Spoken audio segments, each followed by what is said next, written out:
On one of my shorts a little while ago, I showed a problem that I had with ZoomIn, where ZoomIn really doesn't work with a lot of track accessories. It just doesn't fit. Come on, let's go. Come on, let's go. Come on, let's go. Come on, let's go. So I came up with a plan, and somebody reminded me that I haven't done it yet. So my plan was to use the Insta360 Go3S that I bought a little while ago and just take the small part of the camera out and mount that to an existing car, one that would work with track accessories. It just so happens that I have a lot of high voltages because they come with a lot of track packs. So I'm thinking I'm going to convert a high voltage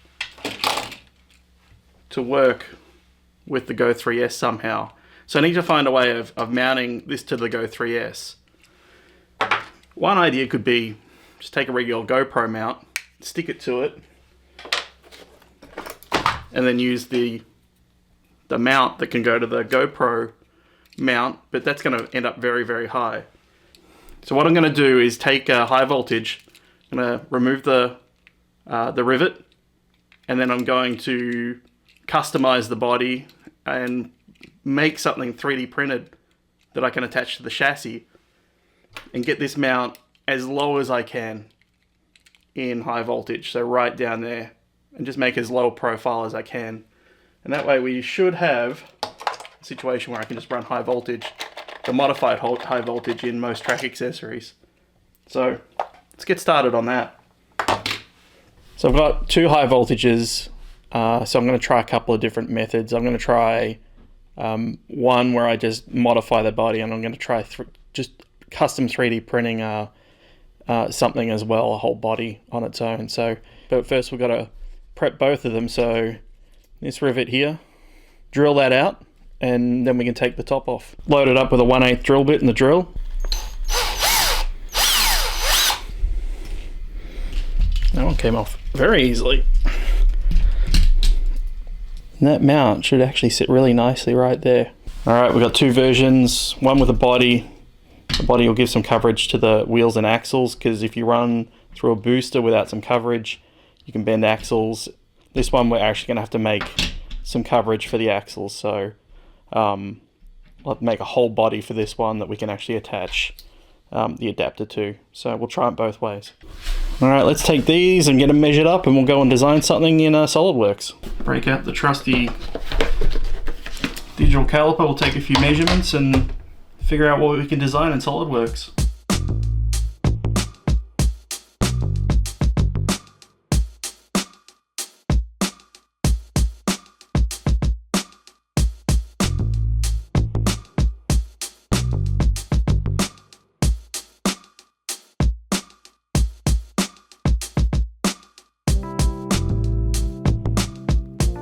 So I think I've got enough dimensions. I'm going to jump on SolidWorks and try and design a couple of different things for the different scenarios, and then we're going to put it on 3D printer downstairs.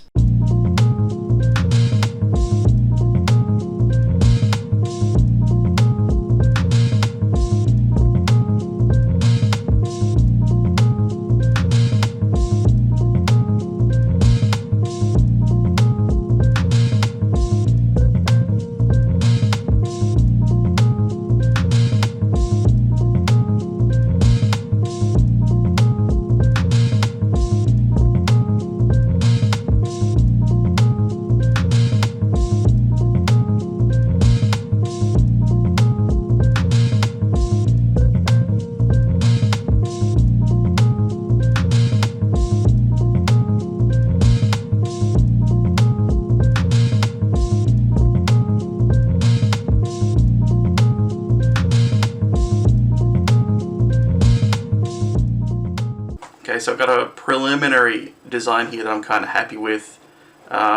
Just gave it some clearance to the chassis. You know, the chassis is very rough, so I'm not exactly sure if I've got my dimensions exactly right. So I've given it some clearance to the features that I kind of built as a rough building block. I've made it so that I can use the boss in the rear just to help keep it in a spot. I am probably going to glue this to the chassis, so not really a big deal to have this, but at least it gives me a reference to put this in on, and if I get something wrong, it's a good reference to move the dimensions around. So from this, I'm feeling pretty good with it. I'm going to put it on the printer and do a test run and see what it looks like. Alright, let's grab our Bamboo Labs controller, find where I put the file. I'm going to use the step version because Bamboo Labs will take step files.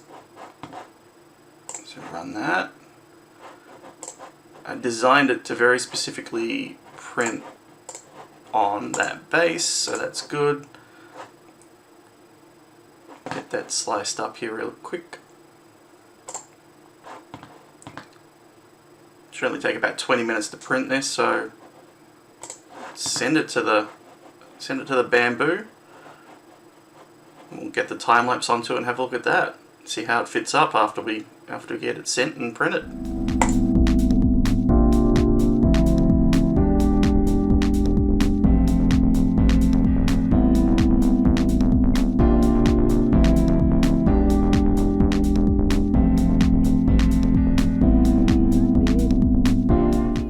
Okay, so we have the print there that came off from the initial design.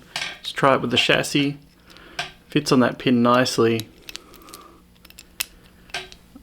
And it's got a little bit too much float in it, so I'll probably tighten that up a little bit, do some other tweaks. And also we should try it with the body just really quickly. This one slots in nicely there. The camera sits in there, but it's very, very high. We can get that lower. So head out, redesign this one that's going to go inside the body. And so here in SolidWorks, I've updated things. I've made the overall height of this lower to make the whole camera as low as possible. Made it a little bit wider. It doesn't fit into this building block sort of layout that I had. But I think I had the dimensions on this wrong. I was just roughing something in just to guide me. So I made it a little bit wider based on the dimensions that I've taken down here. And I've added a hex over here to capture the hex nut side. The other side, of course, we'll just run a screw through. So let's get this one printed, see how it turns out. Printed the redesign and fitting that onto the chassis. And actually fits really nicely. It's quite tight right in here, it doesn't move, so perfect sizing. And then we put the camera on it. Camera holder slots in nicely. It's about as low as it's going to get. So I've got it mounted upside down at the moment. Not sure which way I want it to be, but for now, that's how it looks on the chassis on its own. On the body, just got to push that in. It's generally pretty good. The access to this, the head of this screw, needs to be opened up in the body, so I am going to have to hack the body a little bit. I might actually just run it down the track just to see what the video looks like when we run it like this.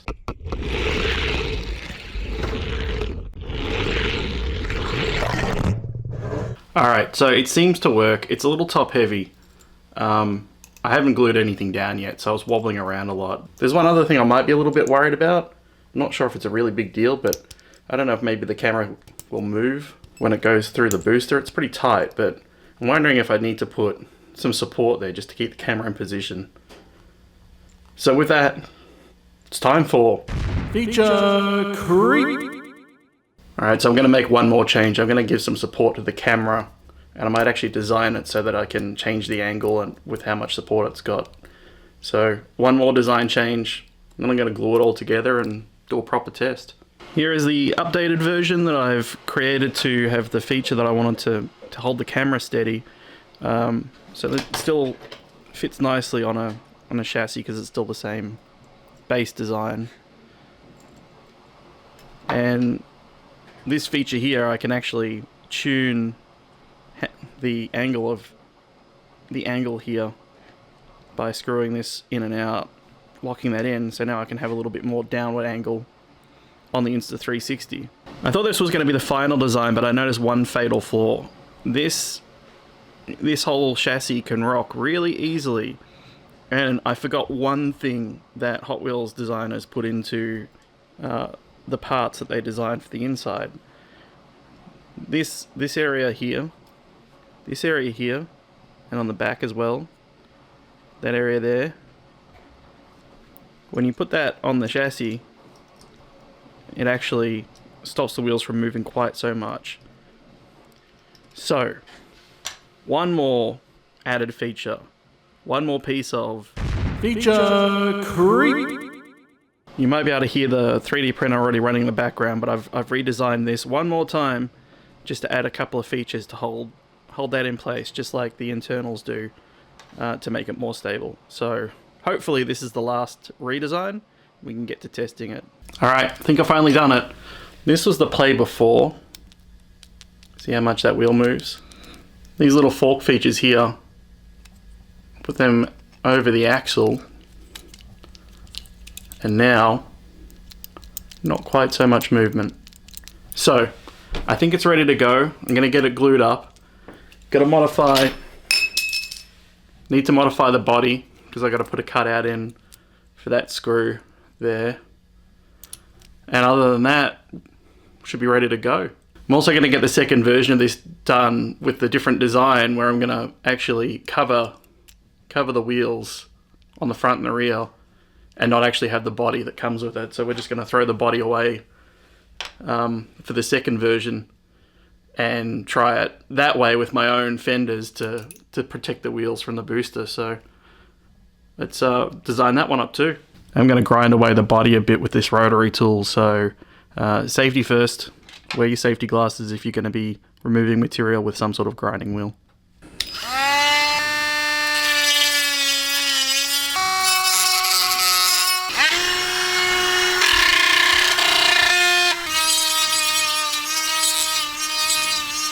Be enough clearance, so we're going to glue that up and then put the screw back in here to hold the body on. Gonna mix up a bit of our plastic bonder.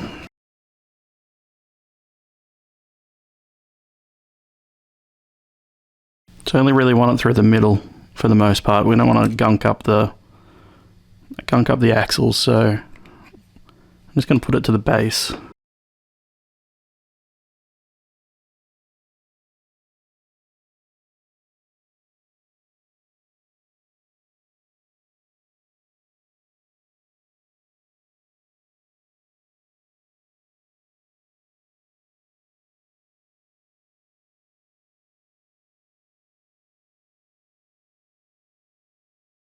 The other thing I want to do is just glue this hex nut in place, so put a little bit just inside this hex nut area. Hopefully we can get some with a little toothpick. Get that bonded in there. Alright, that should only take 15 minutes to set up and we'll come back and finish it off. 256 by 3/16 screws. Tiny screws for attaching the body. Have this tiny, tiny tap.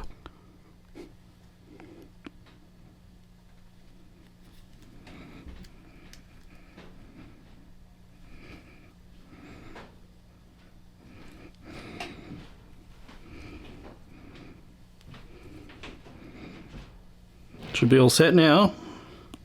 Let's get the body on.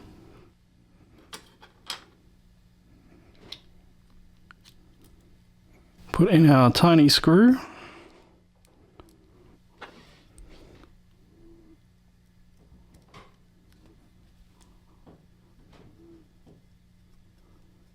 Should be all set. Let's grab the camera.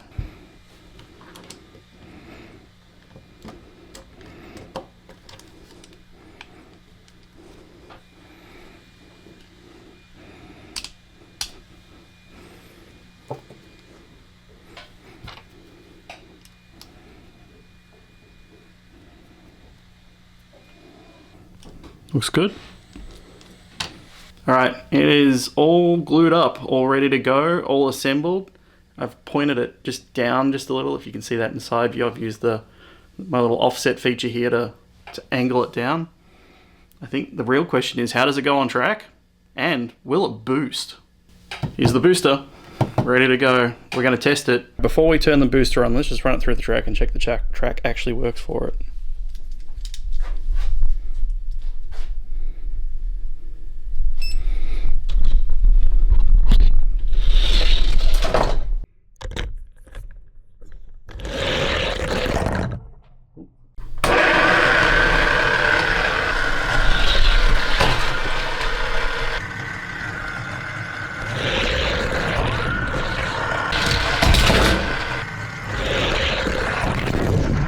Actually went through the booster pretty well, but it doesn't get a lot of boost because it's very heavy. So let's turn it up. 5 volts should do it.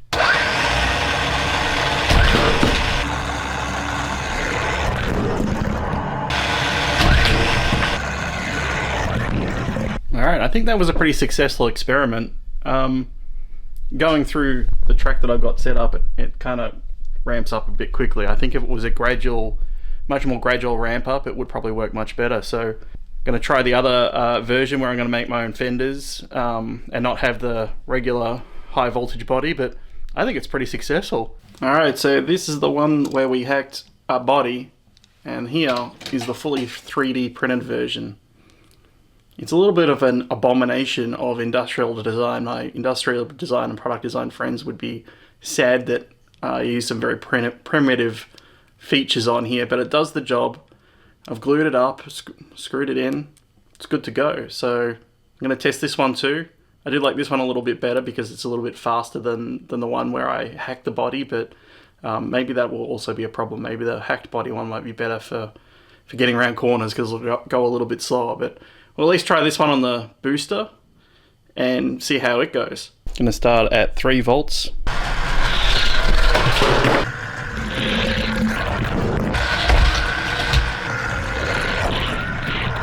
The 3D printed one is a bit heavier than the one based on the hacked Hot Wheels body, so they both go through the booster just a little bit differently, so that might be good for certain tracks and bad for others.